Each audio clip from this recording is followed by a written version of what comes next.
My dear friends, स्वागत है आपका हमारे चैनल स्टडी बूम में। आज हम लोग हिंदी, इसकी उपभाषाएं और बोलियों को देखेंगे। इसमें से एक दो क्वेश्चन एग्जाम में जरूर पूछे जाते हैं और हम लोग ट्रिक के साथ एकदम आसान से शब्दों में समझेंगे कि कैसे हिंदी, इसकी उपभाषाएं और इनका बोलियों का क्षेत्र क्या क्या है। एकदम इजी वे में हम लोग समझने का प्रयास करेंगे और इसमें से आपका जरूर क्वेश्चन आएगा। सबसे पहले देख लीजिए, यहाँ पर जो है हमारा संस्कृत है। संस्कृत को हम लोग मूल रूप से ले लेते हैं कि यहीं से सारी भाषाओं का जन्म हुआ है, यही हमारी जननी है।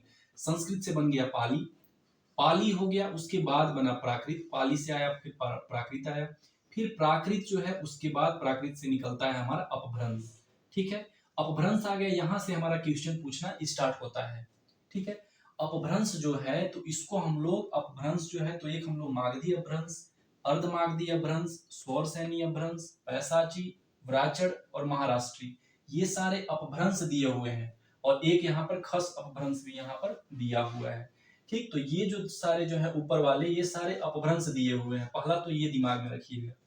ठीक है, और किन किन अपभ्रंशों से कौन कौन सी बोलियां या फिर उपभाषाएं निकली हैं, बस इसको हम लोगों को पढ़ लेना है। एग्जाम में यही पूछता है। जैसे कि ये हमारा हो गया मागधी अपभ्रंश।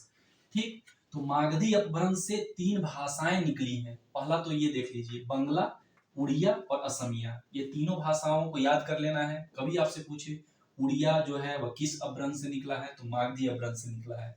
उसके बाद बिहारी हिंदी, ये हमारा उपभाषा आता है, इसको उपभाषा बोलेंगे। अब कभी अगर आप लोग कमेंट करके बताइए आपको भाषा, उपभाषा, बोलियां, इनमें क्या अंतर है, तो मैं आपको अलग से वीडियो बना दूंगा।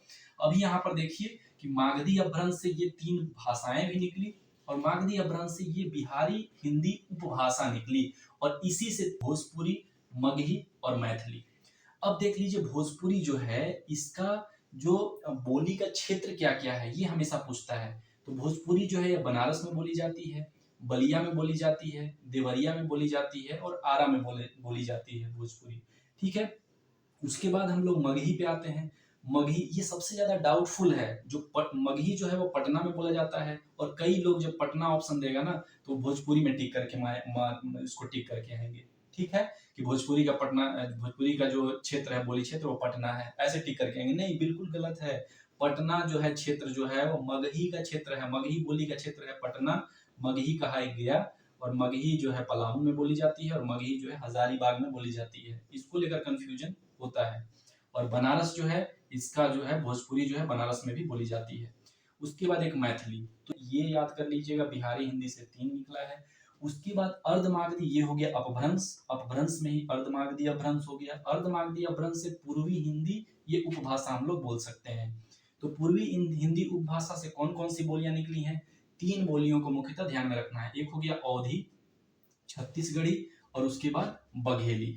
ठीक है, ये पूर्वी हिंदी से निकला है। उसके बाद हमारा आता है स्वर सैनी अपभ्रंश। स्वर सैनी अपभ्रंश से पश्चिमी हिंदी, पश्चिमी हिंदी उपभाषा भी बोल सकते हैं कि पश्चिमी हिंदी निकला है। उसके बाद राजस्थानी निकला है, राजस्थानी जो भाषा है, और उसके बाद गुजराती भाषा भी निकला है। ये तीनों याद रखिएगा। तीनों में से कोई भी, राजस्थानी भी पूछता है किस अपभ्रंश से निकला है तो स्वर सैनी से, गुजराती भाषा किस अपभ्रंश से निकला है तो स्वर सैनी अपभ्रंश से, ऐसे। अब आइए पश्चिमी हिंदी, ये भी स्वर सैनी अपभ्रंश से निकला है। तो पश्चिमी हिंदी में पांच बोलियां मुख्य हैं जिनको एकदम कंठस्थ कर लीजिएगा। ब्रजभाषा, खड़ी बोली, हरियाणवी, बुंदेली, कन्नौजी और एक लास्ट में दक्षिणी बोल देते हैं, जो आंध्रा के साइड में जो दक्षिणी कुछ हिंदी है, दक्षिणी हिंदी आप लोग को पढ़ने को मिलेगा, तो उसको भी हम लोग इसी में रख लेते हैं। लेकिन मुख्य रूप से ये पांच जो है वो आपको याद कर लेना है, ध्यान में रखना है। अब ब्रज भाषा का जो बोली विस्तार क्षेत्र वो क्या है, कहाँ कहाँ बोला जाता है ब्रज भाषा? तो मैनपुरी, एटा, आगरा, मथुरा, धौलपुर, ये कुछ स्थान है। और भी स्थान है, अब कितना स्थान याद रखिएगा, लेकिन ये मुख्य रूप से याद रखिएगा। मैनपुरी, एटा, आगरा, मथुरा और धौलपुर जो है उसमें ब्रज भाषा मुख्य रूप से बोली जाती है। खड़ी बोली है, इसका दूसरा नाम है कौरवी। कभी भी कोई कौरवी बोले तो इसको लगाइएगा कि ये खड़ी बोली के बारे में ही बात कर रहा है। तो खड़ी बोली को कौरवी भी बोलते हैं। इसका बोली क्षेत्र कौन कौन सा है? मेरठ में बोली जाती है, दिल्ली में, सहारनपुर, बिजनौर। ठीक है, ये कुछ क्षेत्र याद रखिएगा कि खड़ी बोली यहाँ पर बोली जाती है। उसी प्रकार से हरियाणवी को दूसरे रूप में हम लोग बांगरू भी बोलते हैं। ठीक है, और इसका बोली विस्तार क्षेत्र क्या है? तो रोहतक में बोली जाती है, करनाल में बोली जाती है और हिसार में बोली जाती है, ये हरियाणवी जो है।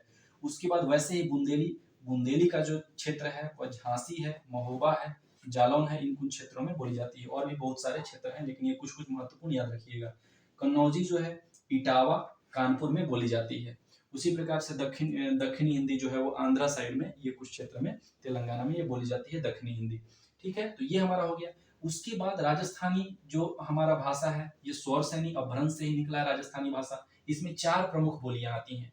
मारवाड़ी, मारवाड़ी जो है यह बोली है, यह पश्चिमी राजस्थान में बोली जाती है मुख्य रूप से। ठीक है, उसके बाद जयपुरी और ढूंढानी, जयपुरी को भी ढूंढानी भी बोलते हैं, जयपुरी या ढूंढानी, तो ये हमारा पूर्वी क्षेत्र में बोली जाती है, राजस्थान के पूर्वी क्षेत्र में।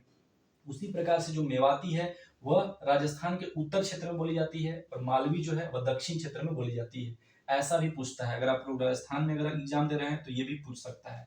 ठीक है, तो ऐसे भी करके याद रखिएगा। गुजराती मैंने बता दिया, स्वर सैनी अपभ्रंश से ही गुजराती भाषा निकला है।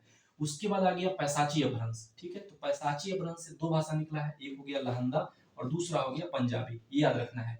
ब्राह्मण अपभ्रंश से एक भाषा निकला है सिंधी। उसके बाद महाराष्ट्रीय अपभ्रंश से निकला है मराठी भाषा, और एक आता है खस अपभ्रंश। तो खस अपभ्रंश से हमारा निकला है पहाड़ी हिंदी। पहाड़ी हिंदी ये उपभाषा इसको मान सकते हैं, और उससे 2 बोलियां निकली है, कुमाऊनी और गढ़वाली। ऐसे ही पूछता है कुमाऊनी या गढ़वाली को देकर कि यह किस अपभ्रंश से निकला है, तो खस अपभ्रंश से निकला है। ठीक है, ये याद रखिएगा। तो ये हमारा पूरा का पूरा हो गया। अगर एक बार अगर आप लोग स्क्रीनशॉट भी ले सकते हैं तो इसको ले लीजिए, और आप लोग एग्जाम के बिल्कुल अंतिम क्षण में अगर इसको आप लोग देख भी लेंगे तब भी आपको थोड़ा बहुत याद हो जाएगा। नहीं तो आप लोग 1-2 बार पहले से भी देख के रखिएगा, तो इसमें से 1-2 क्वेश्चन जरूर सही होगा। आशा करते हैं कि ये जो वीडियो है आपको बहुत पसंद आया होगा। पसंद आया होगा तो चैनल को लाइक और सब्सक्राइब करना मत भूलिएगा, बेल आइकन को भी दबा दीजिएगा, और लोगों के साथ शेयर भी करिएगा ज्यादा से ज्यादा, ताकि ज्यादा लोगों को इसका लाभ मिल सके। मिलते हैं हम लोग ऐसे ही मजेदार वीडियो में। धन्यवाद।